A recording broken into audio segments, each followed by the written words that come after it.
Hello दोस्तों, एक exam cycle में आप सभी का स्वागत है। मैं आशुतोष कुमार सिद्धार्थ। आप लोगों का राज व्यवस्था चल रहा था, जिसमें संविधान की कार्य प्रणाली आपका हो गया था। आज उसके आगे देखते हैं संविधान सभा के कार्य, यानी संविधान सभा के कौन कौन से कार्य हैं देखते हैं। इसमें पहले इसका ओवरव्यू ले लेते हैं एक बार, इसके बाद फिर देखते हैं।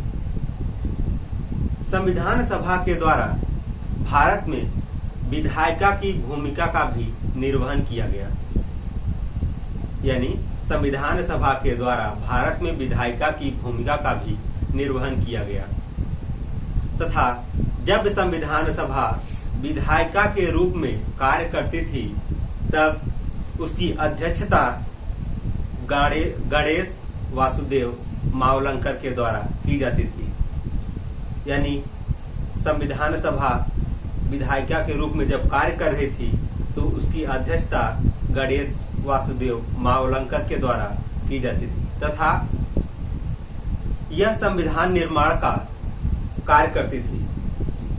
यह संविधान निर्माण का कार्य करती थी। तब इनकी अध्यक्षता, जब ये संविधान सभा का कार्य करती थी तब इनकी अध्यक्षता राजेंद्र प्रसाद के द्वारा किया गया। तब इसकी अध्यक्षता डॉक्टर राजेंद्र प्रसाद के द्वारा किया गया। संविधान सभा के द्वारा 22 जुलाई 1947 को राष्ट्रीय ध्वज को स्वीकृति प्राप्त हुई और संविधान सभा के द्वारा 14 सितंबर 1949 को हिंदी को राजभाषा के रूप में मान्यता प्रदान हुआ, यानी मान्यता दिया गया। 14 सितंबर को हिंदी दिवस के रूप में प्रतिवर्ष इसी दिन मनाया जाता है। 14 सितंबर को ही हर वर्ष मनाया जाता है। 24 जनवरी 1950 को इस दिन संविधान सभा के द्वारा राष्ट्रीय गीत तथा राष्ट्रगान को मान्यता प्रदान किया गया। उसी समय डॉक्टर राजेंद्र प्रसाद आपके राष्ट्रपति घोषित किए गए, राष्ट्रपति बनाए गए और 24 जनवरी 1950 को संविधान सभा का अंतिम बैठक था, जिसमें संविधान सभा के द्वारा भारतीय संविधान पर अंतिम रूप से हस्ताक्षर किए गए।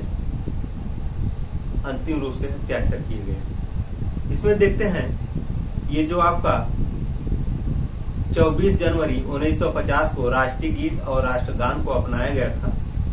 पहले इसमें दोस्तों राष्ट्रीय गीत को राष्ट्रगान बनाने का मांग किया गया था, लेकिन ये जो राष्ट्रगीत है, राष्ट्रगीत के चौथे लाइन में आपका माता दुर्गा को समर्पित है। इसलिए संविधान में ये कहा गया कि इस संविधान को किसी देवी देवताओं से नहीं जोड़ा जाएगा। इसलिए इसको संपूर्ण रूप से राष्ट्रगान को, जनगण मन ये जो था आपका, इसी को अपनाया गया। इसी को राष्ट्रगान के रूप में मान्यता प्राप्त हुआ 24 जनवरी 1950 को। अब इसमें देख लेते हैं पहले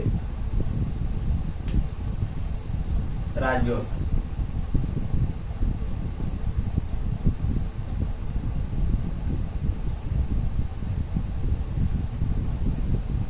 राज व्यवस्था इसमें देखेंगे संविधान सभा के कार्य।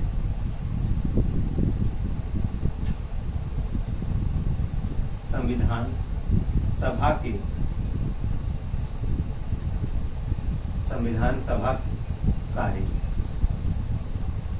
सभा के कार्य। अब इसमें देखते हैं, संविधान सभा के द्वारा भारत में विधायिका की भूमिका का भी निर्वहन किया गया। संविधान सभा के द्वारा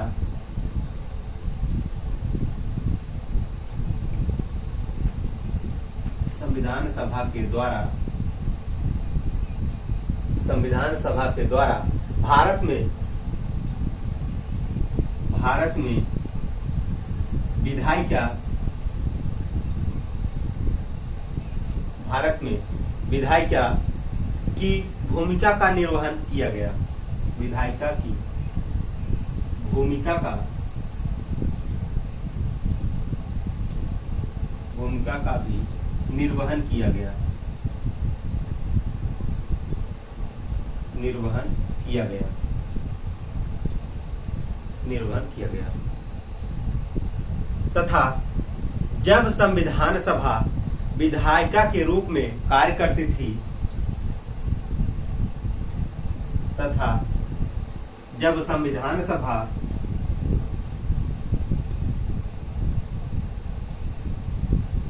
विधायिका के रूप में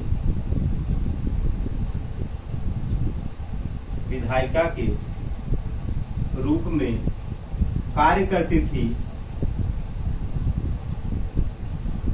करती थी, तब उसकी अध्यक्षता गणेश वासुदेव मावलंकर के द्वारा किया गया। तब उसकी अध्यक्षता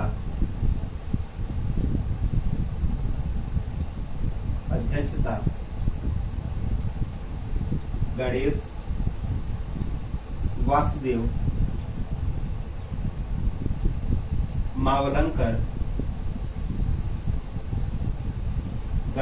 वासुदेव मावलंकर के द्वारा किया गया।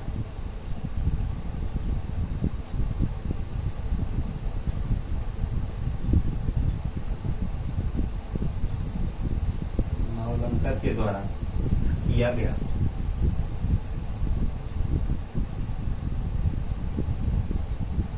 संविधान निर्माण का कार्य संविधान निर्माण का कार्य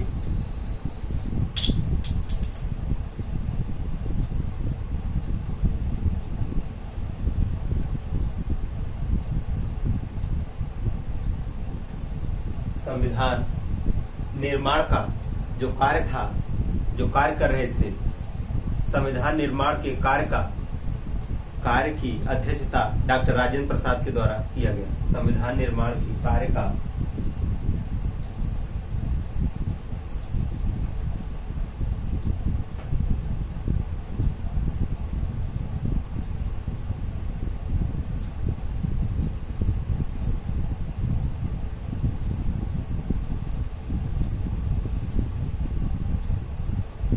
संविधान निर्माण की अध्यक्षता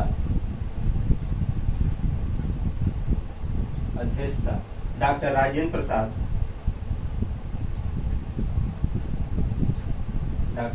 प्रसाद के द्वारा किया गया।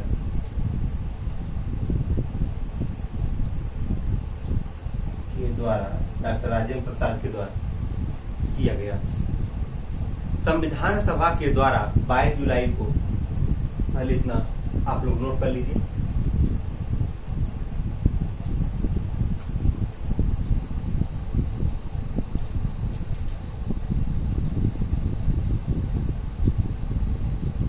चलिए आगे चलते हैं।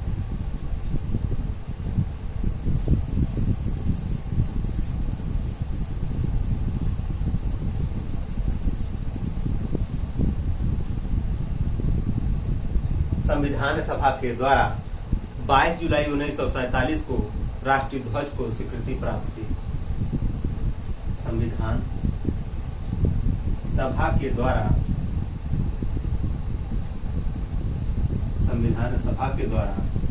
22 जुलाई 1947 को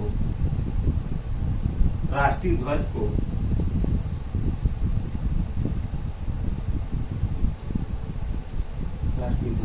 स्वीकृति प्राप्त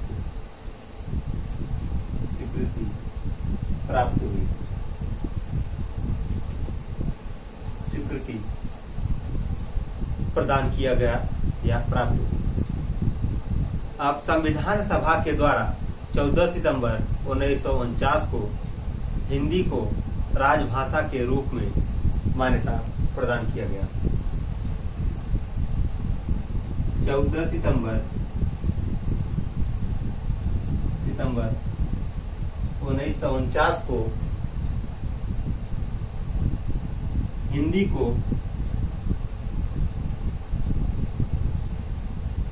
हिंदी को राजभाषा के रूप में राजभाषा के रूप में मान्यता प्रदान किया गया।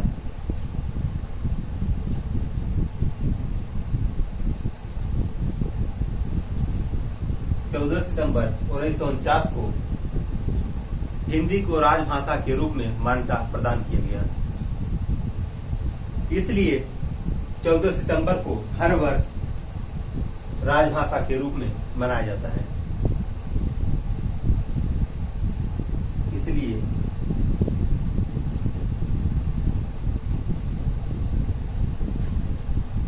14 सितंबर को हर वर्ष राजभाषा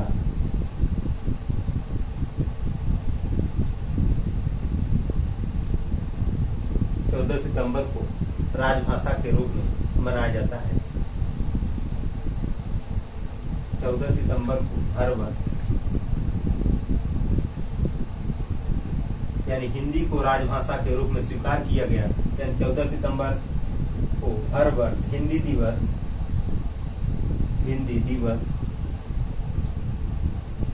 मनाया जाता है। हिंदी दिवस मनाया जाता है। 14 सितंबर को हर वर्ष हिंदी दिवस मनाया जाता है। अब आगे देखते हैं, पहले इतना नोट कर लीजिए।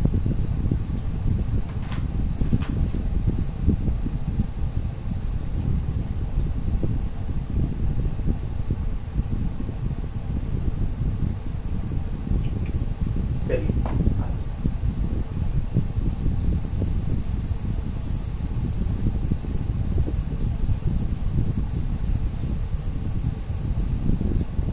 अब इसमें आगे देखते हैं।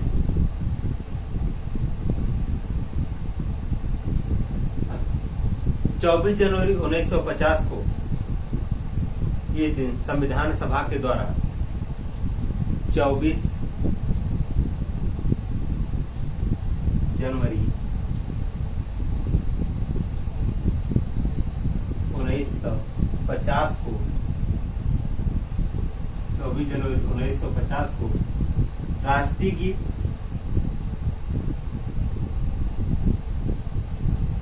तथा राष्ट्रगान दोनों को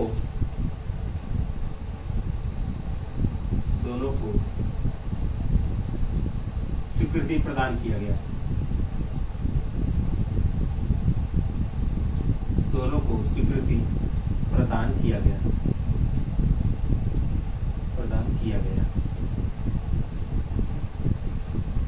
24 जनवरी 1950 को राष्ट्रीय गीत और राष्ट्रगान को मान्यता प्रदान किया गया।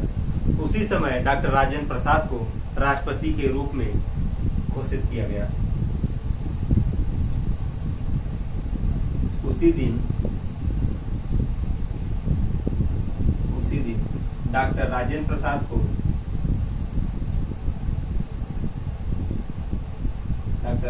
प्रसाद को राष्ट्रपति के रूप में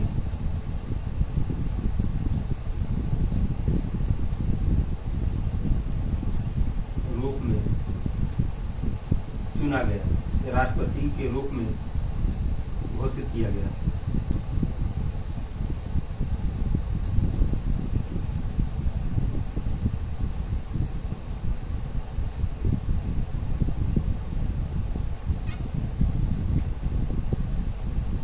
उसी दिन डॉक्टर राजेंद्र प्रसाद को राष्ट्रपति घोषित किया गया। 24 जनवरी 1950 को संविधान सभा का अंतिम बैठक था। 24 जनवरी 1950 को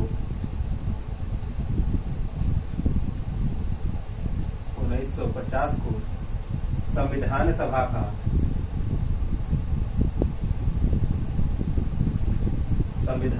का अंतिम बैठक था।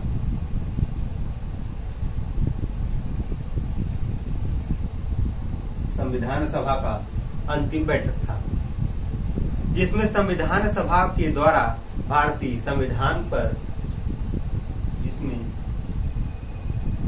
संविधान सभा के द्वारा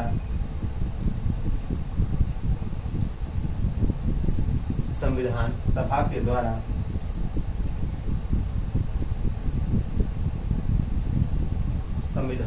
के द्वारा भारतीय संविधान पर अंतिम रूप से हस्ताक्षर किए गए।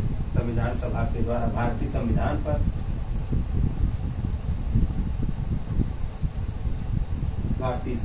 पर अंतिम रूप से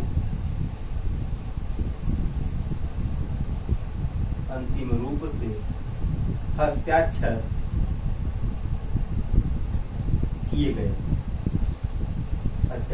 किया गया। 24 जनवरी 1950 को संविधान सभा का अंतिम बैठक था। उसी दिन संविधान सभा के द्वारा संविधान पर यानी भारतीय संविधान पर अंतिम रूप से हस्ताक्षर किया गया। कितना नोट कर लीजिए।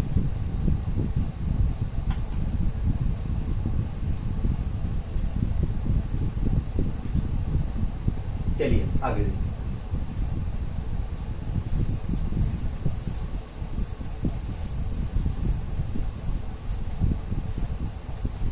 अब इसमें देखते हैं जो संविधान था, संविधान का प्रतीक क्या था। संविधान का जो प्रतीक था उसको हाथी माना गया था। संविधान के प्रतीक को हाथी माना गया था। और जो संविधान के मुख्य चित्रकार थे, संविधान के जो मुख्य चित्रकार थे जो उसको चित्रित किए थे, नंदलाल बोस थे। और उसका जो सौंदर्यीकरण किए थे, संविधान का जो सौंदर्यीकरण किए थे यानी जो सजाए थे उसको मंदलाल जी ने किया था। और संविधान की जो अंग्रेजी मूल प्रति है उसको प्रेम बिहारी नारायण रायजादा के द्वारा लिखा गया था। और इसी का हिंदी जो मूल प्रति है उसको बाल कृष्ण वैद्य के द्वारा लिखा गया था। इसको भी नोट कर लेते हैं।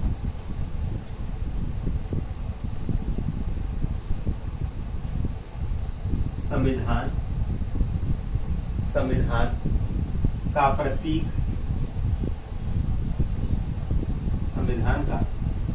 प्रतीक, हाथी को माना गया। संविधान के मुख्य चित्रकार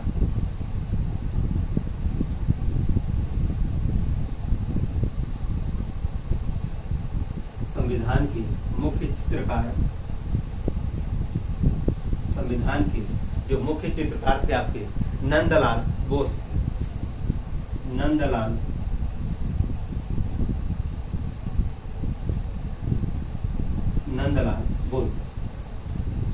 और संविधान सभा का सौंदर्यीकरण मंदलाल जी ने किया था।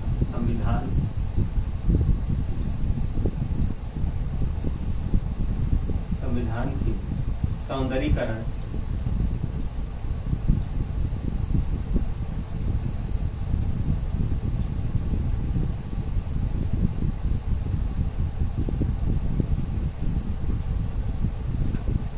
मंदलाल के द्वारा किया गया। और संविधान की जो अंग्रेजी मूल प्रति है उसको प्रेम बिहारी नारायण रायजादा के द्वारा लिखा गया। संविधान की अंग्रेजी मूल प्रति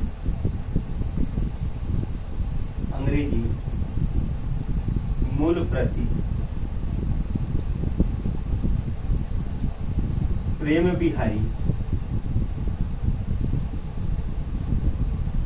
बिहारी नारायण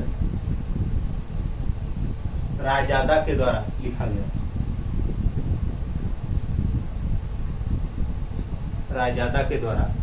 गया। और इसका जो हिंदी मूल प्रति है, हिंदी मूल प्रति को बाल कृष्ण वैद्य के द्वारा लिखा गया। संविधान की हिंदी मूल प्रति को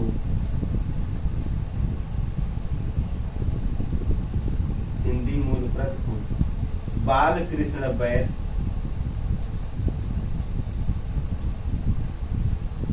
कृष्ण वैद्य के द्वारा लिखा गया था। यह संविधान के कार्य हुए। इसमें कौन कौन से कार्य किए थे, संविधान को बनाने में किस किस चीज की आवश्यकता पड़ी, क्या क्या इसने किसका किसका इसमें सहयोग था, सब उसको बता दी। अब देखते हैं संविधान का आंशिक रूप से लागू होना, यानी संविधान आंशिक रूप से कब लागू हुआ था।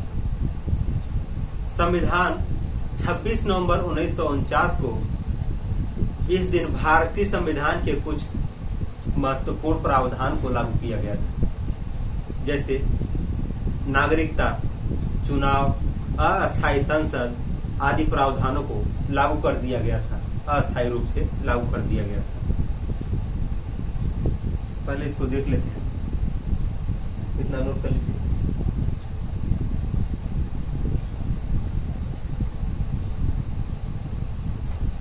चलिए आगे।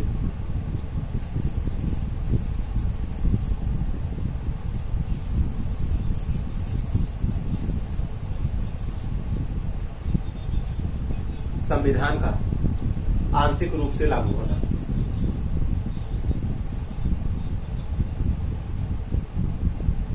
संविधान का आंशिक रूप से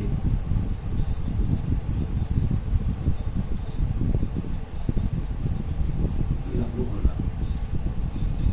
संविधान का आंशिक रूप से लागू होना यह 26 नवंबर 1949 को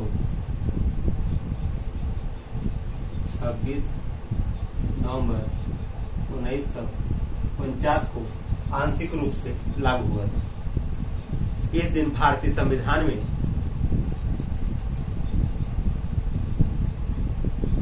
आंशिक रूप से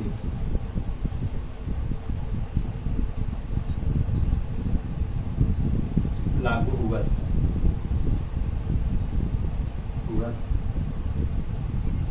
इस दिन संविधान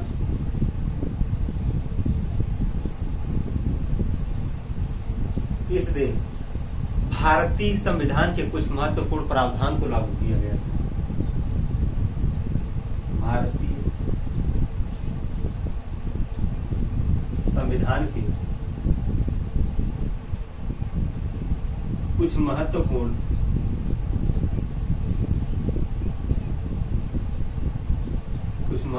प्रावधान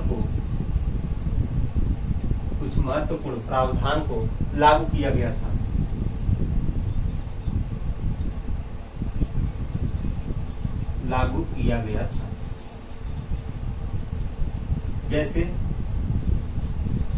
जैसे नागरिकता,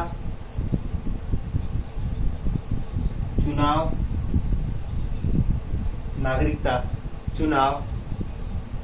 अस्थायी संसद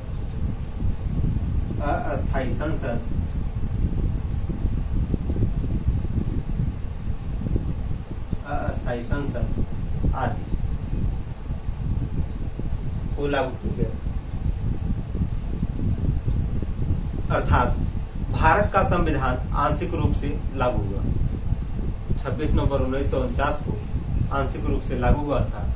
उस समय इसके जो महत्वपूर्ण प्रावधान है, नागरिकता, चुनाव, अस्थायी संसद को आंशिक रूप से लागू किया गया था। 26 नवंबर 1949 को संविधान के प्रारंभ की तिथि विधि दिवस के रूप में मनाया जाता है। 26 नवंबर 1949 को संविधान सभा के प्रारंभ की तिथि को विधि के रूप में मनाया जाता है। इसको भी देख लेते हैं। 26 नवंबर 1949 को संविधान सभा के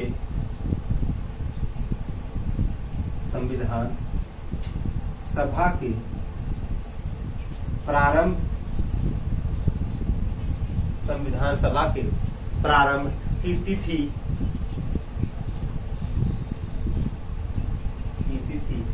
विधि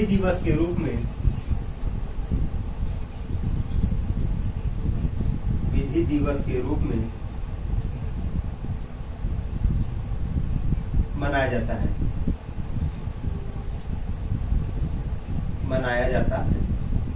26 नवंबर 1949 को संविधान सभा के प्रारंभ की तिथि विधि दिवस के रूप में मनाया जाता है, यानी हर 26 नवंबर को विधि दिवस के रूप में मनाया जाता है। इतना नोट कर लीजिए।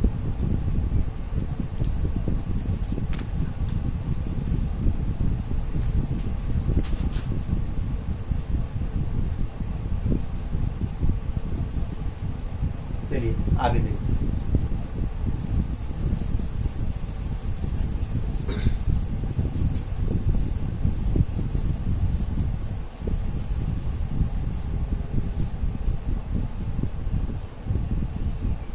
दो 2015 में डॉक्टर भीमराव अंबेडकर के जन्म तिथि की 125वीं वर्षगांठ के उपलक्ष्य में 26 नवंबर को संविधान दिवस के रूप में मनाए जाने की परिपाटी शुरुआत की गई, यानी मनाए जाने की शुरुआत किया गया।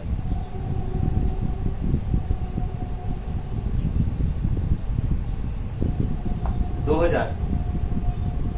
2015 में डॉक्टर भीमराव अंबेडकर की जन्मतिथि की 125वीं वर्षगांठ के उपलक्ष्य में 26 नवंबर को संविधान दिवस के रूप में मनाए जाने की घोषणा किया गया। 2015 में डॉक्टर भीमराव अंबेडकर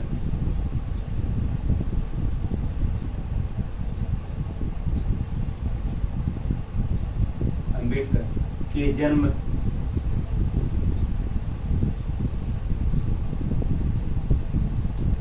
दिवस पर, यानी जन्म दिवस पर 125वीं वर्षगांठ के उपलक्ष्य में 125वीं वर्षगांठ के उपलक्ष्य में 125वीं वर्षगांठ के उपलक्ष्य में 26 नवंबर को संविधान दिवस के रूप में उपलक्ष्य में 26 नवंबर संविधान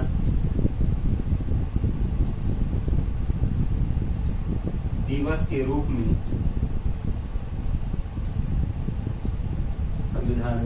रूप में मनाए जाने की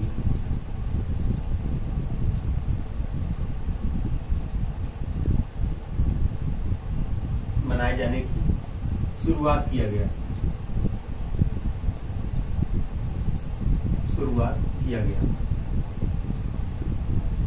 यानी आंशिक रूप से संविधान जो लागू हुआ था सब उसके बारे में हो गया, जितने भी टॉपिक थे। अब पूर्ण रूप से जो लागू हुआ है संविधान, अब उसको देखते हैं। जितना नोट कर लीजिए।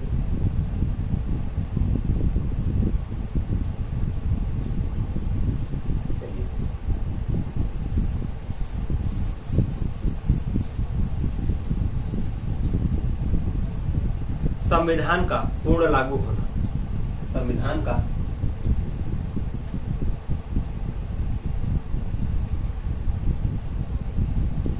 पूर्ण लागू होना, संविधान का पूर्ण रूप से लागू होना। संविधान पूर्ण रूप से 26 जनवरी 1950 को लागू हुआ था।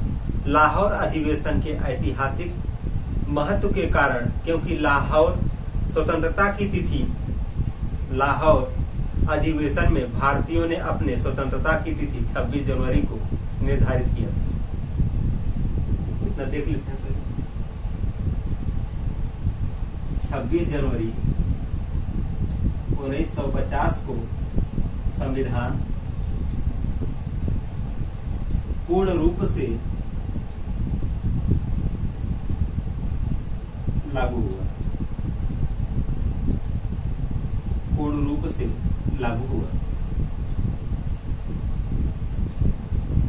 लाहौर अधिवेशन के ऐतिहासिक महत्व के कारण, लाहौर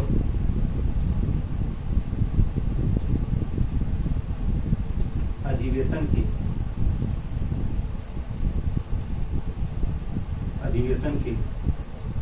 ऐतिहासिक, लाहौर अधिवेशन के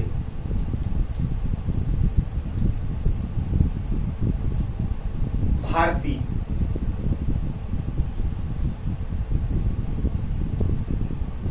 लाहौर अधिवेशन के ऐतिहासिक महत्व, ऐतिहासिक महत्व को, ऐतिहासिक महत्व के कारण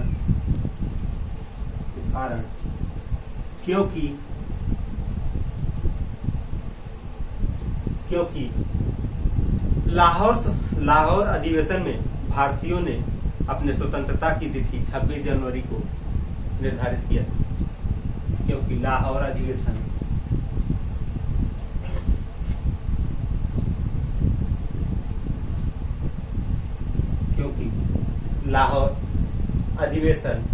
में भारतीयों ने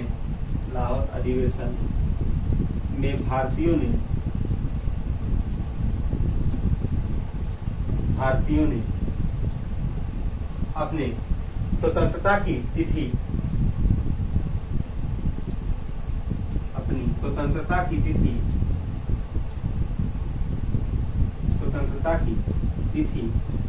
26 जनवरी को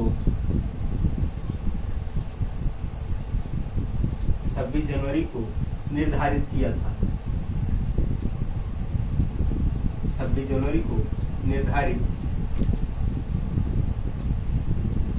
को निर्धारित किया था।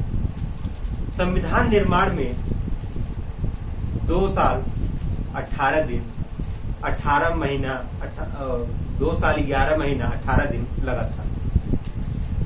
संविधान निर्माण में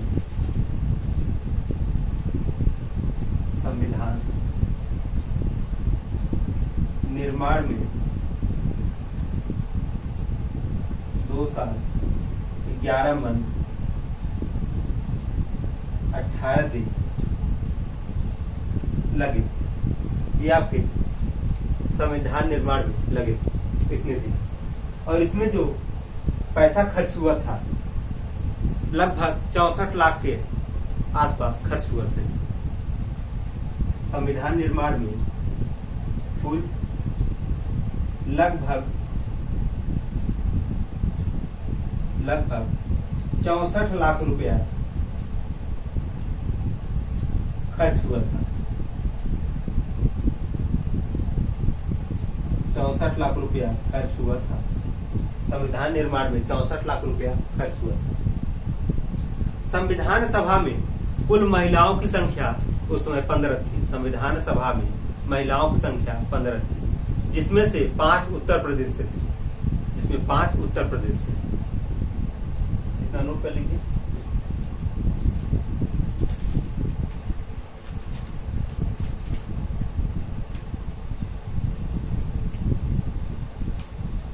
चलिए आगे।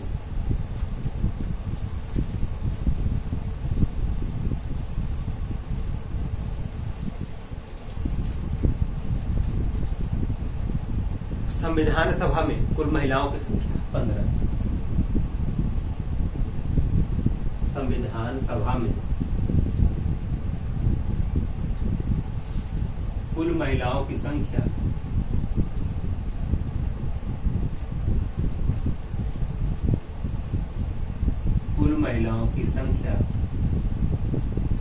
15, जिसमें से 15 उत्तर प्रदेश से थे। जिसमें से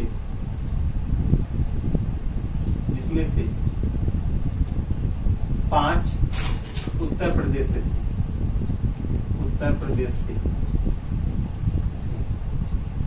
संविधान सभा में कुल महिलाओं की संख्या जिसमें 5 उत्तर प्रदेश से थे।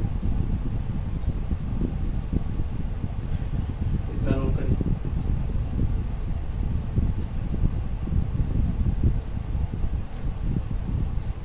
अब देखते हैं संविधान किस किस भाग में कैसे बटा है।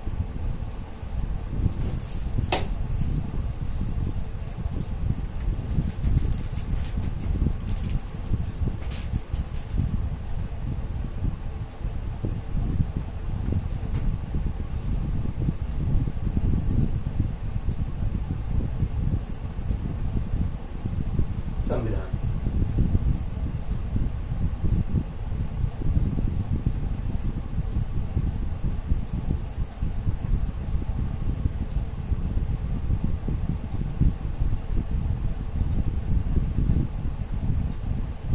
यह आपका जो पहला गोला है यह संविधान, यानी ये संपूर्ण संविधान है।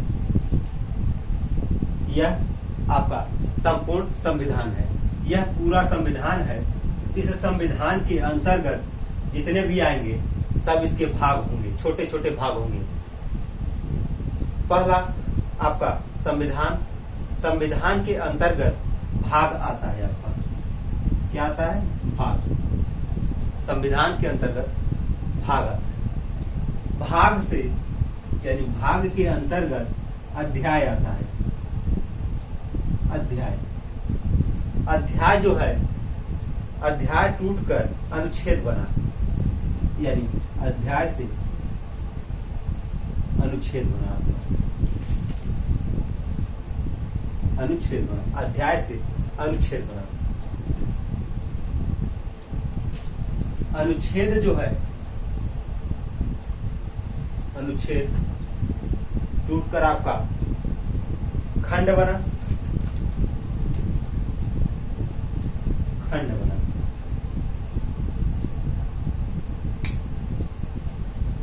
और ये जो खंड है, खंड टूटकर सब खंड बना, सब खंड बना। यानी ये संपूर्ण संविधान है। संपूर्ण संविधान के अंतर्गत भाग, यानी संविधान में पहले भाग आएगा, भाग में अध्याय आएगा, अध्याय में अनुच्छेद आएगा, अनुच्छेद में खंड आएगा और खंड में आपका सब खंड आएगा। यह आपका पूरा एक संविधान है। संविधान के अंतर्गत इतने सब आते हैं।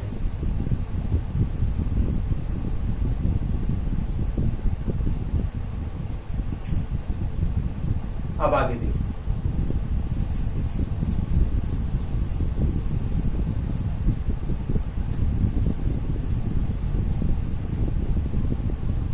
जब संविधान लागू किया गया था उस समय 22 भाग थे और मूल संविधान में कुल 395 अनुच्छेद थे।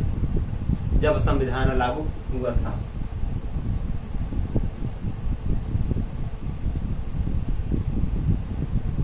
जब संविधान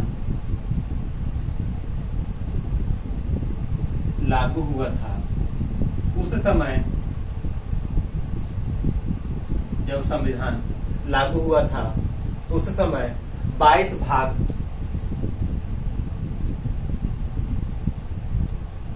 22 भाग और 395 अनुच्छेद थे, और 395 अनुच्छेद थे। इस समय भी वर्तमान में 395 ही अनुच्छेद हैं, लेकिन इसके अंदर सब बढ़ गए हैं। खंड के रूप में सब इसके खंड के रूप में बढ़ गए हैं। मूल संविधान में 8 अनुसूचियां थी। मूल संविधान में 8 अनुसूचियां थी तथा 22 भाग थे। 8 अनुसूचियां और 22 भाग थे। मूल संविधान में 8 अनुसूचियां और 8 अनुसूचियां और 22 भाग थे।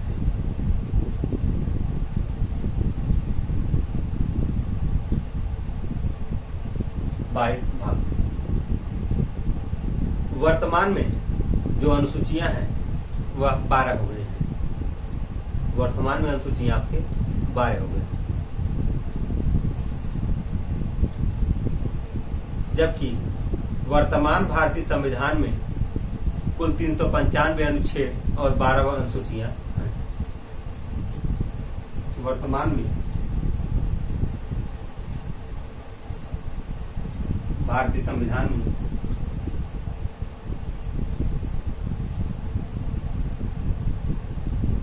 संविधान में 12 अनुसूचियां,